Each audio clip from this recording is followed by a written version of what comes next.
Assalamualaikum warahmatullahi wabarakatuh. Bismillah, alhamdulillah, wassalatu wassalamu ala rasulillah wa ala alihi wa sahbihi wa mawalah. La hawla wa la quwwata illa billah, amma ba'du. Para bapak, saudara sekalian, jamaah Masjid An-Nur PT ASKI yang mudah-mudahan senantiasa ada dalam rahmat dan ridha Allah subhanahu wa ta'ala. Pertama-tama mari kita panjatkan puji syukur kehadirat Allah Subhanahu wa taala yang senantiasa menganugerahkan segala karunia nikmatnya kepada kita, utamanya adalah nikmat iman, nikmat Islam, nikmat sehatul afiah, juga tidak lupa pula tentunya adalah nikmat waktu luang. Alhamdulillah, salawat beriring salamnya semoga senantiasa tercurahkan kepada insan teladan sepanjang zaman yang membawa umatnya minadh dhulumati ilan nur, dari zaman jahiliyah menuju zaman Islamiyah. Beliau adalah baginda Rasulullah Muhammad sallallahu alaihi wasallam, juga teruntuk keluarga beliau, para sahabat beliau, para tabi'in, tabi'ut tabi'in, atba'ut tabi'in, hingga kita sekalian yang sedang diajar taat akan syariat dan menghidupkan sunnah-sunnahnya. Semoga kelak mendapatkan syafaatul uzma dari beliau di yaumil akhir nanti. Amin ya Allah ya Rabbal alamin. Mengawali pertemuan pada kesempatan hari ini, hari Senin 27 Muharram 1445 Hijriyah, bertepatan dengan 14 Agustus 2023 Miladiyah, kita awali dengan membaca suratul Fatihah. Semoga dengan keberkahan suratul Fatihah Allah mudahkan segala urusan kita, hasil maksud yang dicita-citakan, dan hasil daripada ta'lim ini berupa ilmu yang bermanfaat dan barokah. Ala hadhihi niyyah wa ala kulli niyyatin salihah wa ila hadratin nabiyil mustafa Muhammadir Rasulillah sallallahu alaihi wasallam wa ala alihi wa azwajihi wa dhurriyyatihi wa ahli baitihi wa liman dakhala fi baitihi al-kiram syai'un lillahi lahumul Fatihah. A'udzu billahi minasy syaithanir rajim. Bismillahirrahmanirrahim. Alhamdulillahi rabbil alamin. Arrahmanir rahim. Maliki yaumiddin. Iyyaka na'budu wa iyyaka nasta'in. Ihdinas siratal mustaqim, siratal ladzina an'amta 'alaihim ghairil maghdubi 'alaihim waladdallin. Rabbighfirli wa liwalidayya, amin. Pada pertemuan ini kita akan melanjutkan kajian tafsir Jalalain, fokus di juz amma. Hari ini kita masuki surah Al-Alaq. A'udzu billahi minasy syaithanir rajim.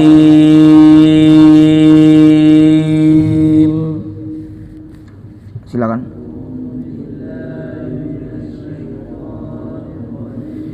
Bismillahirrahmanirrahim.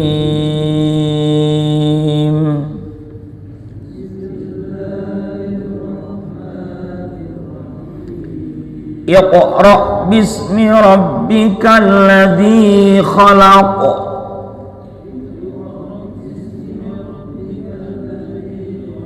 Khalaqal insana min 'alaq.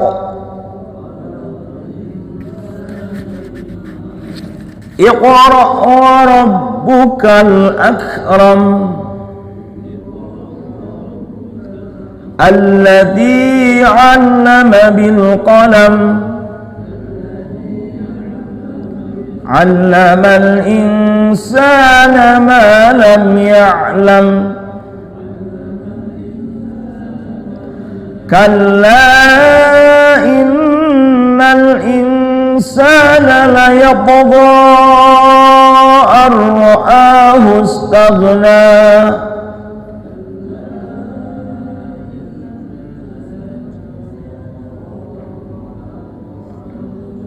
Inna ila rabbika ruj'a.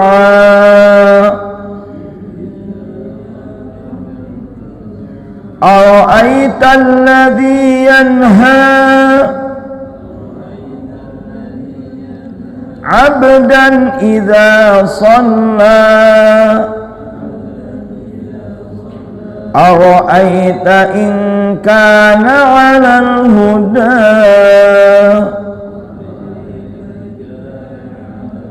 aw amara bit taqwa Ara'aita in kadzdzaba wa tawalla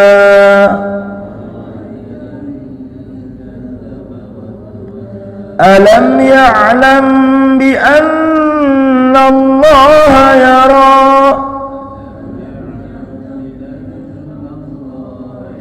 Kalla la in lam yantahi lanasfa'an bin nasiyah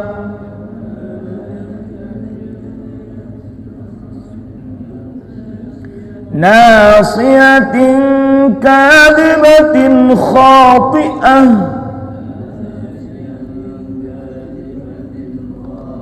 Falyad'u nadiyah Sanad'u zabaniyah Kalla la tuti'hu wasjud waqtarib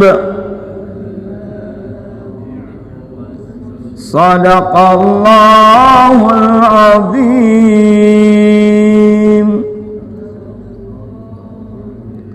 Ya, iqra. Nah, dari segi tajwid sedikit saja. Iqra ada huruf qalqalah yang mesti dipantulkan ketika mati atau sukun. Ba, jim, dal, to, qaf. Hanya kalau di tengah bacaan namanya qalqalah sugro, kalau di waqaf qalqalah kubro. Maka ini qalqalah sugro. Hanya saja saya ingatkan iq alami. Iq bukan iq dan bukan iq tapi iq. Ini huruf qaf bukan huruf qaf. Jadi bukan iq tapi iq. Iq sepele sepertinya. Tapi ini penting, iqra bukan iq. Sama halnya ada beberapa bacaan yang kadangkala kita ini tidak ngeh, asal baca saja. Seperti lakum dinukum. Nah, banyak yang membaca wal yadin, padahal wali yadin. Lamnya tidak sukun. Atau sederhana saja, kita membaca salat pada Nabi. Saya bilang kepada Nabi Muhammad, sallo apa sholat? Secara tidak sadar kadangkala kita ada yang membaca sallo, padahal sallau karena memang tafkhim. Sallallahu alaihi wasallam kan sallo. Kalau pelan-pelan sallallahu bukan sallallahu. Ini dengan kita belajar tahsin tajwid jadi tahu. Baik, para bapak jamaah sekalian rahimakumullah, kita bahas tafsirnya. Bismillahirrahmanirrahim, mudah-mudahan selesai. Ini suratu Iqra. Dalam tafsir disebut suratu Iqra karena dulu belum disebut dengan sebutan nama Al-Alaq. Suratu Iqra adalah surah Iqra atau kita kenal dengan surah Al-Alaq. Disebut surah Iqra karena kalimat pertama di ayat ini adalah kalimat Iqra. Adapun yang menyebut dengan surah Al-Alaq ada di ayat kedua. Ini kalau kita lihat ayatnya adalah tis'a asyarata ayat. Ada jumlahnya 19 ayat. Sadruha ila ma lam ya'lam awwalu ma nazala minal Qur'an wa dzalika bi ghari Hira rawahul Bukhari. Ayat 1 sampai ayat kelima ini kita maklum bersama bahwa turun di mana? Di Gua Hira saat Nabi Muhammad sallallahu alaihi wa alihi wasallam menerima wahyu pertama. Jadi wahyu pertama itu adalah surah Al-Alaq dari ayat 1 sampai ayat Surah Al-Alaq dari segi turunnya urutan pertama, tapi dari nomor surat urutan ke-96. Bismillahirrahmanirrahim. Iqra, bacalah ya, bacalah. Aujidil qiraata mubtadi'an. Ini dalam tafsir Jalalainnya, maksudnya mulailah membaca dan memulainya bismi rabbik, dengan nama rabbika Tuhanmu, alladzi khalaqa, yang telah menciptakan al-khalaiqa, semua makhluk. Firman pertama ini, wahyu pertama ini, iqra. Lantas kata Nabi apa? Ma ana biqari. Kata Nabi kepada Jibril, ma ana biqari, aku tidak bisa membaca wahai Jibril. Ini dalam Sahih Bukhari nomor 3 ya. Beliau terus mengatakan seperti itu sampai akhirnya beliau membacanya, ma ana biqari, ma ana biqari, saya tidak bisa baca. Akhirnya iqra bismi rabbikal ladzi khalaq, bacalah dengan menyebut nama Rabbmu yang menciptakan. Kita membaca apa saja harus dalam rangka menyebut nama Allah. Membaca tidak melulu dalam bentuk tertulis. Kita bisa membaca alam raya, membaca alam raya, keindahan alam semesta, kekuasaan keagungan Allah. Banyak para peneliti, banyak para ilmuwan yang mengaplikasikan hasil penelitiannya dalam bentuk teknologi. Ada yang melihat burung merpati terbang, bagaimana ini caranya bisa terbang, diterjemahkan ke dalam teknologi pesawat terbang, berarti membaca. Ingat ada ayat afala yanzuruna ilal ibli kaifa khuliqat wa ilas samai kaifa rufiat wa ilal jibali kaifa nusibat wa ilal ardi kaifa sutiat. Fadzakir, di situ ada ayat-ayat afala, apakah, yanzuruna ilal ibli kaifa khuliqat, apakah mereka tidak memperhatikan, tidak melihat bagaimana unta diciptakan. Lihat unta di panas terik, panas matahari, di padang pasir bisa hidup. Bagaimana ini unta diciptakan? Pikir. Dan itu juga bagian dari membaca. Tapi ingat, membaca yang kita lakukan harus dengan menyebut nama Allah dan dalam rangka mengharap ridho Allah. Apalagi kita membaca secara tertulis. Allah itu khalaqal insana, yang telah menciptakan al-insan, al-jinsa, jenis manusia, min alaqin, dari alaq. Apa itu alaq? Jamu alaqatin. Alaq bentuk jamak dari kata lafal alaqah. Apa arti alaqah? Wahyal qit'atul yasiratu minad damil ghalidh, yang disebut dengan alaqah segumpal darah yang kental. Kita tahu di dalam hadis arba'in itu ada fase penciptaan manusia. Fase pertama adalah bentuk sperma. Fase kedua nutfah ya. Fase pertama nutfah. Fase kedua adalah segumpal darah. Fase ketiga adalah segumpal daging.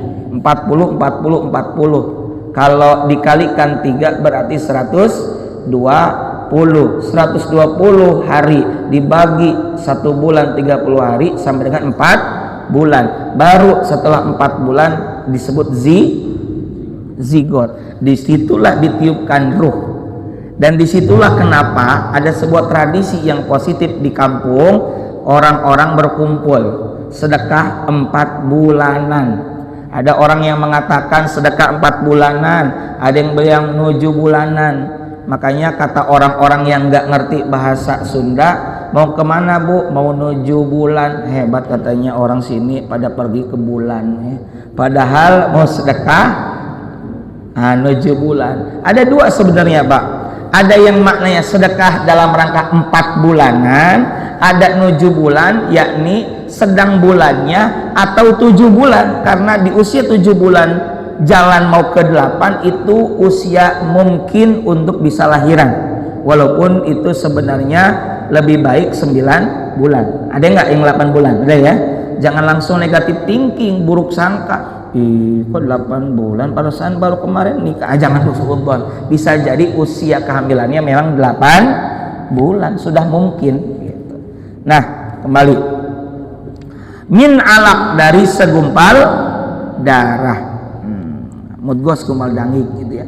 Kemudian iqra di ayat ketiga, iqra bacalah, iqra bacalah, takkidun lil awal, kata Syekh Jalaluddin Al-Mahalli, iqra bacalah, takkidun, ditakkid. Apa takkidun itu? Mengukuhkan, lil awali, pada makna ayat pertama iqra. Tadi di ayat pertama iqra, di ayat ketiga iqra lagi. Wa rabbukal akramu, dan Rabbmu lah, Tuhan kamu lah yang paling pemurah. Artinya alladzi la yuwazihi karimun halun min dhammi iqra.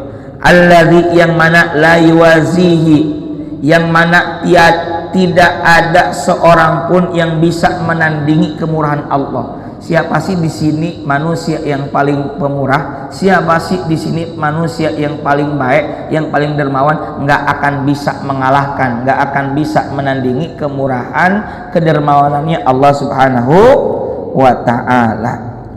Halun min dhamiri iqra, ini menjadi hal ya, rabbukal akram jadi hal atas iqra. Bacalah dengan menyebut nama Tuhanmu. Tuhanmu itu yang mana? Tuhanmu yang maha pemurah.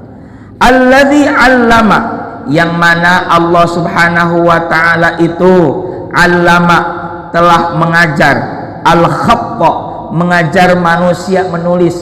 Jadi kita bisa menulis, termasuk kemudian bisa membaca, itu karena Allah Ta'ala yang mengajarkan. Lihat juga bagaimana Allah memilih Adam. Kenapa Allah memilih Adam, kakek moyang kita, sebagai khalifatullah fil ard, wakil Allah di muka bumi? Di ayat 31 kata Allah, wa 'allama Adamal asma'a, Allah telah mengajarkan kepada Nabi Adam al asma'a, nama-nama, kullaha, semuanya. Dalam proses mengajar ada proses merespon, ada proses menerima, menyimpan, merespon, menyimpan. Ketika ditanya bisa menjawab karena tinggal buka. Istilah kalau dalam komputer tinggal kontrol open, keluar ya. Sehingga manusia itu bisa kreatif. Sedangkan malaikat di ayat 30, apa kata malaikat? Nahnu nusabbihu bihamdika wa nuqaddisulah. Hanya begitu saja kan. Nah, makanya beda dengan Adam. Kemudian di ayat selanjutnya itu wa 'allama Adamal asma'a kullaha tsumma 'aradhum 'alal malaikah. Kemudian Allah memerintahkan untuk mempersilakan malaikat, kalau bisa silakan seperti Nabi Adam. Kata malaikat apa ketika dipersilakan? Silakan malaikat kalau bisa. Subhanaka, maha suci engkau ya Allah, la ilma lana, tidak ada ilmu yang kami miliki, illa ma'alam tanah, melainkan ilmu yang telah engkau ajarkan kepada kami. Innaka, sesungguhnya engkau ya Allah, anta, engkaulah al-alimul hakim, yang maha mengetahui nan bijaksana. Jadi malaikat tidak dijadikan khalifah bil ard karena Allah Ta'ala punya pilihan sendiri kepada Nabi Adam, dan Nabi Adam yakni sosok manusia itu punya keunggulan tersendiri. Maka dari itu Allah mengajarkan baca tulis kepada manusia. Alladzi 'allama bil qalam, dengan kolam, dengan perantaraan pena, kolam. Wa awwalu man khatta bihi Idris alaihissalam, kata Syekh Jalaluddin, orang pertama yang menulis dengan memakai pena atau kolam ya, adalah Nabi Idris alaihissalam. Bahkan kalau tidak salah, kenapa disebut dengan nama Idris? Dari kata darosa, ngederes terus. Karena beliau menurut satu riwayat pekerjaannya adalah memintal, benar, ngejahit lah, ngejahit. Ya, aktivitas beliau kasarnya menjahit. Ketika memasukkan ya, jarum, Bismillah, Subhanallah, zikir saja. Dan beliau juga termasuk ngederes itu ya senang belajar. Bahkan menurut literatur Yunani kuno, ini kemudian disebut dengan Hermes. Manusia pemikir itu. Selebihnya wallahu a'lam. Tapi dalam tafsir ini disebutkan bahwa yang kali pertama menulis dengan pena adalah Nabi Idris. Kemudian allamal insana ma lam ya'lam. Dia yakni Allah Subhanahu wa taala yang telah mengajarkan manusia al-jinsa yakni jenis manusia ma lam ya'lam apa yang tidak diketahuinya. Qabla ta'limihi minal huda wal kitabah was sana'ah wa ghairiha. Artinya Allah Ta'ala yang mengajarkan kepada kita, kepada manusia yang kita nggak tahu, yaitu sebelum Allah mengajarkan kepadanya hidayah, menulis dan berkreasi dan lain-lainnya. Jadi kita bisa pintar begini, bisa tahu segala-galanya. Siapa yang mengajarkan? Hakikatnya adalah Allah Subhanahu wa Ta'ala. Cuma kalau udah bisa, awas di ayat ke-6, kalla innal insana layatgha. Kalla, ketahuilah, haqqan, memang benar, innal insana, sesungguhnya manusia, layatgha, benar-benar melampaui batas. Makanya ada sebutan togut, ya, togo, sesuatu yang melampaui batas. Dalam hal ini adalah setan. Na'udzubillahi min dzalik. Ar-ra'ahu stagna. Kenapa manusia melampaui batas? Karena dia melihat ra'ahu istagna. Ia melihat dirinya, ayat nafsahu, dirinya, istagna bil mali, yakni serba cukup, bil mali, dengan harta benda yang dimilikinya. Ya. Nazala, ini ayat ke-7, ya. Nazala, turun ayat ke-7 ini fi Abi Jahlin, berkenaan dengan sikap Abu Jahal, di mana Abu Jahal itu ngeyel, melampaui batas karena merasa dirinya serba kecukupan. Kemudian ayat ke-8, inna ila rabbika raj'a. Gitu. Inna, sesungguhnya, ila rabbika, hanya kepada Rabbmu lah, ya insan, wahai manusia, ar-ruj'a, tempat kembali. Artinya air ruju'a, yakni kembali kita semua adalah kepada Allah Subhanahu wa Ta'ala, ya. Karena itulah Allah Ta'ala nanti akan memberikan balasan kepada orang yang melampaui batas sesuai dengan dosa-dosa yang telah dikerjakan, dan orang yang baik juga akan mendapatkan balasan yang terbaik. Ara'aital ladzi yanha. Aro'aita, bagaimana pendapatmu? Ro'a secara bahasa melihat. Lihatlah bagaimana pendapat kamu. Aro'aital ladzi yanha. Kenapa Allah bertanya dengan kalimah aro'aita? Aro'aita di sini lit ta'ajjubi. Ya, 3 kali ada kata aro'aita. Ini untuk apa? Makna ta'ajjub. Coba tingali kumane, lihat, supaya memperhatikan. Dan ada ta'ajub, ya. Ta'ajub itu bukan ujub, bukan, supaya apa? Sesuatu yang mengherankan. Siapa gitu amat sih, kira-kira gitulah, ya. Kemudian ara'aital ladzi yanha, bagaimana pendapatmu tentang orang yang melarang? Yang dimaksud di sini adalah huwa Abu Jahlin, Abu Jahal. Ara'aital ladzi yanha 'abdan idza shalla. Melarang apa? Melarang kepada siapa? Abdan, seorang hamba. Yang dimaksud adalah huwa Nabi Muhammad sallallahu alaihi wasallam, yakni yang melarang Nabi Muhammad sallallahu alaihi wasallam idza shalla, ketika dia, yakni ketika Nabi Muhammad mengerjakan salat. Nabi Muhammad mengerjakan salat dicegah, dilarang oleh Abu Jahal. Aro'aita in kana alal huda. Yang kedua, aro'aita, bagaimana pendapatmu jika orang yang dilarang itu ternyata in kana ail manhiyu alal huda, jika orang yang dilarang, siapa yang dilarang ibadah tadi? Nabi Muhammad sallallahu alaihi wa alihi wasallam. Bagaimana jika orang yang dilarang untuk sholat itu adalah orang yang berada di dalam kebenaran, au amara bit taqwa, atau dia menyuruh bertakwa, padahal Nabi Muhammad sallallahu alaihi wa alihi wasallam senantiasa menyuruh takwa. Apalagi pesan takwa juga dilanjutkan oleh para khatib yang merupakan salah satu rukun khutbah adalah wasiat takwa. Ittaqullah, ittaqullah, ittaqullah. Bertakwalah kamu kepada Allah. Kenapa ini orang malah melarang orang yang berada di dalam kebenaran dan orang yang senantiasa menyuruh kepada ketakwaan? Ara'aita in kadzdzaba wa tawalla. Bagaimana pendapatmu jika orang yang melarang itu, yakni siapa? Abu Jahal, ternyata dia mendustakan dan berpaling, artinya tidak iman kepada Allah dan Rasulnya. Bagaimana? Yang dilarang adalah orang baik, orang mendapat petunjuk dan berusaha memberikan pesan takwa, sedangkan yang melarang adalah orang yang mendustakan agama, yang mendustakan Allah, tidak percaya kepada Allah dan Rasulnya. Alam ya'lam bi annallaha yara. Alam ya'lam, tidakkah dia mengetahui bahwa sesungguhnya Allah melihat, maha melihat Allah subhanahu wa ta'ala itu. Alam ya'lam dalam tafsirnya, alam ya'lam bi annallaha yara ma sadara minhu ay ya'lamuhu fayujazi alaihi ay i'jab minhu ya mukhatabu min haitsu nahyuhu anis salah wa min haitsu innal manhiya 'alal huda amirun bit taqwa min wa min haitsu innan nahiya mukadzibun mutawalli 'anil iman.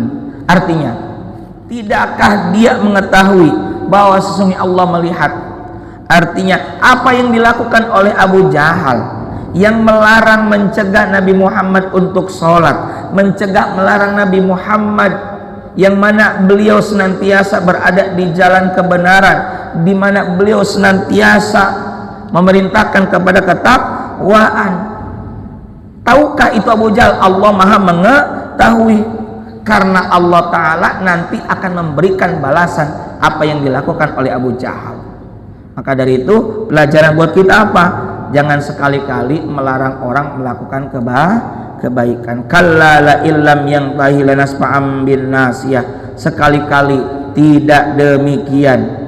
Kalimat ini mengandung makna apa ya? Bahasa kita ya, hardik ya, dan cegahan bagi orang-orang yang membangkang tadi, orang-orang yang ngeyel, yang menghalangi Nabi Muhammad sallallahu alaihi wasallam. Sekali-kali tidaklah demikian. La illam yang kalla la illam yang tahi lanasfa'am bin nasiyah. Sungguh jika dia berhenti, pasti kata Allah, pasti niscaya kami akan tarik ubun-ubunnya. Maksudnya apa? Ubun-ubun ini akan diseret ke dalam api neraka dengan cara ditarik ubun-ubunnya. Akan ditarik itu. La illam yang tahi lanasfa'am bin nasiyah lanajjuranna bin nasiyatihi, digusur itu ubun-ubunnya kemana? Ilannar, ke dalam api neraka. Nasiyatin kadzibatin khati'ah. Nasiyatin badalun nakirah min ma'rifatin kadzibatin khati'ah wasofaha bidzalika majazan wal muradu sahibuha. Di sini disebutkan apa tadi? Ubun. Tentu yang dimaksud bukan ubun-ubunnya doang, tapi orang yang punya ubun-ubun itu manusia. Berarti manusianya, ubun-ubun orang yang mendustakan itu akan digusur ke dalam api neraka. Kadzibatin, yang mana ia mendustakan, tidak beriman. Khati'ah, juga durhaka, bersalah. Falyad'u nadiyah, maka biarlah dia memanggil golongannya. Biarin.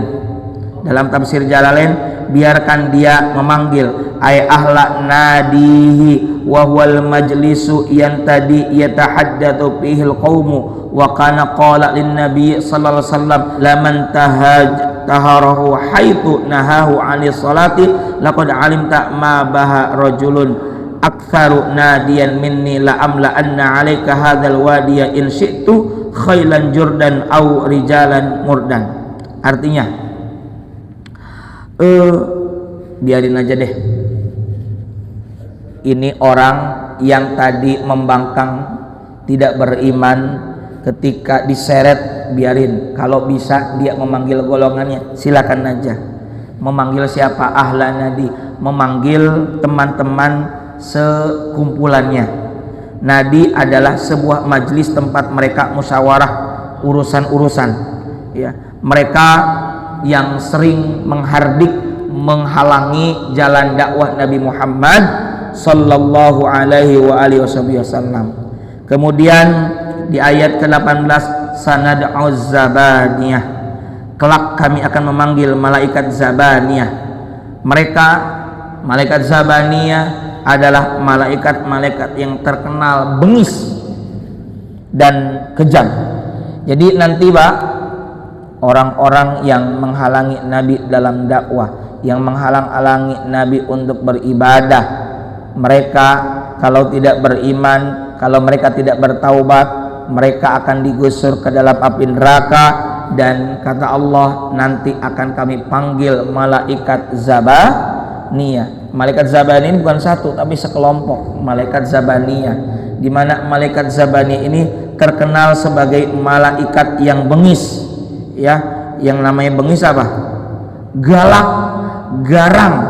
Zabaniyah al malaikah al ghilawah syidadul liihlaki, karena dia bisa membinasakan, mau dipukul hancur pokoknya.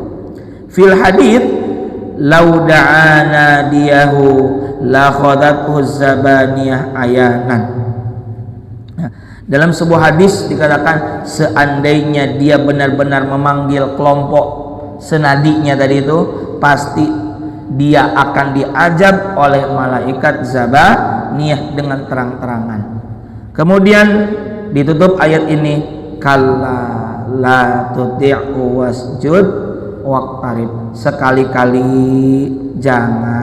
janganlah kamu patuh kepadanya, jangan patuh kepada orang-orang yang tidak beriman. Wasjud waqtarib, dan sujudlah serta dekatlah dirimu kepada Tuhan, yakni kepada Allah Ta'ala. Dengan cara apa?